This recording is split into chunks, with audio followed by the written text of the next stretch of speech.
Hi friends, welcome back to our channel. So ఈ వీడియోలో మనం వైట్ సాస్ పాస్తా ఎలా చేయాలనేది చూద్దాం. క్రీమీగా మంచిగా వస్తుంది నేను చెప్పినట్టు చేస్తే. సో నేను దీంట్లో బ్యాంబినో మ్యాక్రోని పాస్తా యూస్ చేస్తున్నాను. సో నేను 1.5 కప్ మ్యాక్రోని పాస్తా తీసుకుంటున్నాను. మీరు మీకు కావాల్సినంత తీసుకోవచ్చు. నేను 1.5 కప్కి చెప్తున్నాను. సో ఒక కడాయి తీసుకొని దాంట్లో మీరు వేసిన కప్పుకి డబల్ క్వాంటిటీలో వాటర్ వేయాలి. అంటే ఇప్పుడు నేను 1.5 తీసుకున్నా కాబట్టి 3 గ్లాసెస్ ఆఫ్ వాటర్ పోస్తున్నాను అనమాట. మీరు ఒకవేళ 1 కప్ తీసుకుంటే 2 గ్లాసెస్ ఆఫ్ వాటర్ పోసుకోవచ్చు. నేను ఇక్కడ 1.5 తీసుకున్నా కాబట్టి 3 గ్లాసెస్ ఆఫ్ వాటర్ పోసాను. ఇప్పుడు వాటర్ పోసిన తర్వాత అది కొంచెం బాయిల్ అయిన తర్వాత దాంట్లో మనం ఈ మ్యాక్రోనీ పాస్తాని వేసి కొంచెం బాయిల్ చేయాలన్నమాట. సో ఇలా వేసి దాని తర్వాత మీకు కావాల్సినంత ఉప్పు వేసుకోవచ్చు. మనం తర్వాత కూడా ఉప్పు యూజ్ చేస్తాం కాబట్టి మీరు ఇందులో కొంచెం తగ్గించి వేసుకుంటే బెటరు. సో దీంట్లో ఒక 2 టేబుల్ స్పూన్స్ ఆఫ్ ఆయిల్ వేసుకోవాలి. ఎందుకంటే అది ఆ పాస్తా అంతా అతుక్కోపోకుండా కొంచెం డ్రైగా ఉండేకి మనం ఆయిల్ వేస్తామన్నమాట. సో ఆయిల్ వేసి కొంచెం సేపు దీన్ని సిమ్లో పెట్టి బాయిల్ చేయాలి. సో ఇట్లా చూపిస్తున్నట్టు ఇలా సైజ్ కొంచెం పెరుగుతుందన్నమాట. అప్పుడు మీరు చెక్ చేసుకోవచ్చు. సో ఒక పాస్తా పీస్ తీసుకొని దాన్ని నైఫ్తో కట్ చేసి చూస్తే ఈజీగా బ్రేక్ అవ్వాలన్నమాట. అలానే కాకుండా చేత్తో కట్ చేసి చూసినా మీకు తెలుస్తుంది, అలా ఈజీగా బ్రేక్ అవుతుంది. సో అయినప్పుడు స్టవ్ ఆఫ్ చేసి దాన్ని పక్కన తీసి పెట్టేసుకోవాలి. సో తర్వాత అదే కడాయిలో 4 టేబుల్ స్పూన్స్ ఆఫ్ ఆయిల్ వేసుకోవాలి.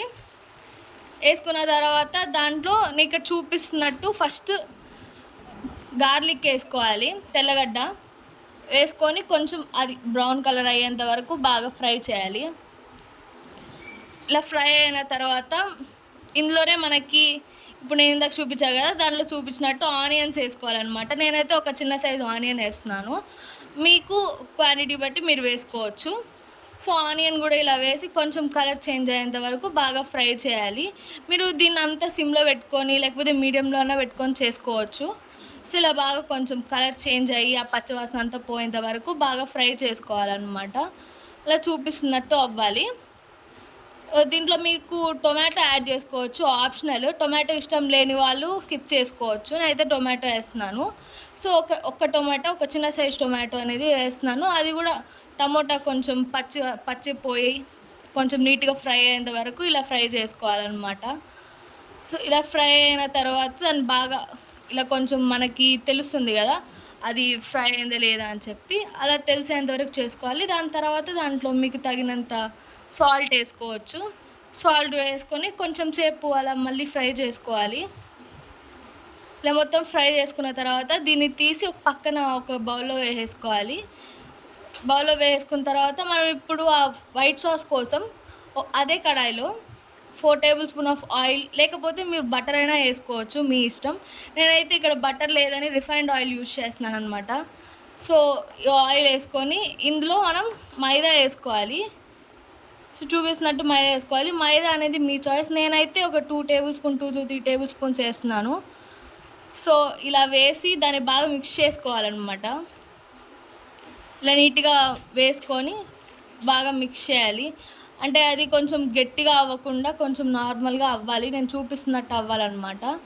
ఇలా కొంచెం ఇదంతా ఈ ప్రాసెస్కి సిమ్లోనే చేసుకోవాలి. ఎందుకంటే మనకు మైదా మాడిపోతుంది. సో మాడిపోతే మళ్ళీ టేస్ట్ మారిపోతుంది కాబట్టి ఇదంతా నార్మల్ సిమ్లో పెట్టుకొని చేసుకోవాలి. ఒకవేళ మీకు ఆయిల్ కానీ బటర్ కానీ సరిపోలేదంటే మధ్యలో కొంచెం వేసుకుంటే అడ్జస్ట్ చేసుకోవచ్చు. సో ఇలా అయిన తర్వాత పాలు తీసుకోవాలి. సో పాలు తీసుకొని కొంచెం పోసుకుంటూ మిక్స్ చేసుకోవాలన్నమాట. అంటే మనకి ఆ ఉండలు అవేం లేకుండా నార్మల్ సాస్ లాగా ఇలా నీట్గా రావాలి కాబట్టి మనం పాలు కొంచెం పోసుకుంటూ ఇలా చేసుకోవాలన్నమాట. సో ఇలా ఉండలు ఏం లేకుండా ఉండేంత వరకు మీరు కలుపుతూనే ఉండాలి. కలపడం ఆపేస్తే మీకు మళ్ళీ ఉండలు కట్టిపోతాయి. సో దీంట్లో కొంచెం కారం వేసుకోవచ్చు. కారం కానీ ధనియాల పొడి ఏదైనా వేసుకోవచ్చు, ఆప్షనల్, అది మీ ఇష్టము. సో ఇలా వేసుకొని బాగా కలుపుకోవాలి. అది వేసేసిన తర్వాత ఇప్పుడు దీంట్లో పాస్తా వేసుకోవాలి. పాస్తా వేసుకొని బాగా కలుపుకోవాలన్నమాట. ఇలా వేసుకొని బాగా కలుపుకోవాలి. ఇది అదంతా సిమ్లోనే పెట్టి చేయాలి. కొంచెం సేపు ఉడికిన తర్వాత దీంట్లో మనం ముందు ఫ్రై చేసి పెట్టుకున్న ఆనియన్, టొమాటో ఇవంతా వేసి బాగా కలుపుకోవాలన్నమాట. ఇలా బాగా కలుపుకొని దాని తర్వాత మీకు నచ్చిన స్పైసెస్ ఏవో ఒకటి వేసుకోవచ్చు. లైక్ చికెన్ మసాలా వేస్తున్నాను నేనైతే. మీరు ధనియాల పొడి లేకపోతే ఇంకేదన్నా కారం ఏమన్నా వేసుకోవచ్చు స్పైస్ కోసం. సో, ఇలా బాగా కలిపి దీంట్లో నేను చిల్లీ ఫ్లేక్స్ వేస్తున్నాను. ఇది నేను బయట నుంచి ఎక్కడి నుంచి తెచ్చుకోలేదు. ఇంట్లో ఎండుమిరపకాయ ఉంటాయి కదా, దాన్ని తుంచి వేసాననమాట టేస్ట్ కోసం.